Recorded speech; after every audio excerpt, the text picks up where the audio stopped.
नमस्कार. आज आपण ज्वारीच्या लाह्या बनवणार आहोत. श्रावण महिना चालू झाला की सगळ्यांच्याच घरी या लाह्या बनवल्या जातात. बनवायला खूप सोप्या आहेत आणि अगदी 10 ते 15 मिनिटांमध्ये बनवून तयार होतात. चला तर मग रेसिपीला सुरुवात करूया. तर इथे मी 1 वाटी ज्वारी घेतले. लाह्या बनवण्यासाठी ज्वारी थोडीशी अशी मोठी घ्यायची.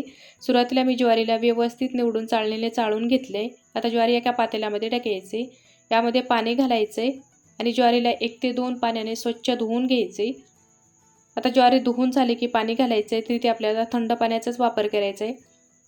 आता यामध्ये चवीनुसार मीठ घालायचे आणि याला चांगलं मिक्स करून घ्यायचं आहे. आता मिक्स करून झालं की झाकण ठेवून 4 ते 5 तास ज्वारी पाण्यामध्ये भिजवत ठेवायची. तुमच्याकडे जर जास्त वेळ नसेल तर तुम्ही 1 किंवा 2 तास जरी भिजवत ठेवली तरी चालते. आता इथे मी ज्वारीला 5 तास पाण्यामध्ये भिजवून घेतले. तुम्ही बघू शकता ज्वारी छान भिजले. आता ज्वारीमधलं पूर्ण पाणी काढून ज्वारीला चाळणीवर काढून घ्यायची. पसरून 10 ते 15 मिनिटं ज्वारी अशीच चाळणीवर ठेवायची. आता 15 मिनिटानंतर ज्वारीतलं पूर्ण पाणी निघून गेलं की ज्वारीला कॉटनच्या सुती रुमालवर टाकायचं आहे. ज्वारीला रुमालवर पातळ पसरून घ्यायचे म्हणजे सुकायला जास्त वेळ लागणार नाही. आता इथे ज्वारीला मी व्यवस्थित पसरून घेतले. ज्वारीला आपल्याला उन्हामध्ये वाळवायची नाही, फॅनखाली सुकून घ्यायची. इथे मी ज्वारीला फॅनखाली सुकून घेतली. तुम्ही बघू शकता ज्वारी छान सुकली. आता लगेचच याच्या आपल्याला लाह्या बनवायला घ्यायचं आहे. इथे मी पॅन गरम करायला ठेवला आहे. पॅन गरम झाला की मुठभर ज्वारी टाकायची. एखादा असा कॉटनचा सुती रुमाल घेऊन ज्वारीला मिक्स करत राहायचे.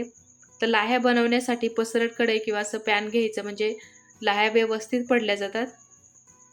तर गॅस मीडियम ठेवायचा आहे. 1 ते 2 सेकंदानंतर ज्वारी गरम झाली की लगेचच फुटायला लागते. आता इथे तुम्ही बघू शकता एक ज्वारी फुटायला लागली. आता यावर झाकण ठेवायचंय.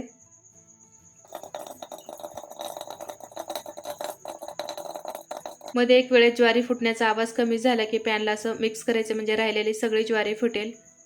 तर ज्वारी फुटण्याचा आवाज कमी झालाय, झाकण उघडायचंय. तुम्ही बघू शकता सगळी ज्वारी छान फुटले. मस्त आपल्या लाह्या तयार झाल्या. आता काढून घ्यायचंय. प्रत्येक वेळेस आपल्याला मुठमुठ ज्वारी टाकून लाह्या बनवून घ्यायचंय. तर रुमालच्या ऐवजी तुम्ही ज्वारीला असं चमच्याने जरी मिक्स केलं तरी चालते. आता 1 ते 2 सेकंदानंतर ही देखील ज्वारी फुटायला लागली की लगेचच यावर झाकण ठेवायचंय. तर ज्वारीला तुम्ही आदल्या दिवशी पाण्यामध्ये भिजवून रात्रभर सुकवून घेतली तर दुसऱ्या दिवशी बनवायला खूप जास्त वेळ लागणार नाही. पटकन लाह्या बनवून तयार होतात. आता इथे बघा ही देखील बॅच आपली लाह्या बनवून तयार झाल्यात. आता याच पद्धतीने सगळ्या लाह्या बनवून घेणार आहे. इथे मी सगळ्या ज्वारीच्या लाह्या बनवून घेतल्या. तुम्ही बघू शकता मस्त आपल्या पांढर शुभ्र लाह्या तयार झाल्या आहेत. या ज्वारीच्या लाह्या आमच्याकडे पंचमीच्या आदल्या दिवशी आणि पंचमीच्या दिवशी देवासाठी बनवल्या जातात. ह्या तुम्ही कधी बनवता हे मला नक्की कमेंट करून सांगा. रेसिपी आवडली असेल तर लाईक आणि शेअर करा. पुन्हा भेटूया अशाच एक छानशा रेसिपीसोबत. व्हिडिओ पाहिल्याबद्दल धन्यवाद.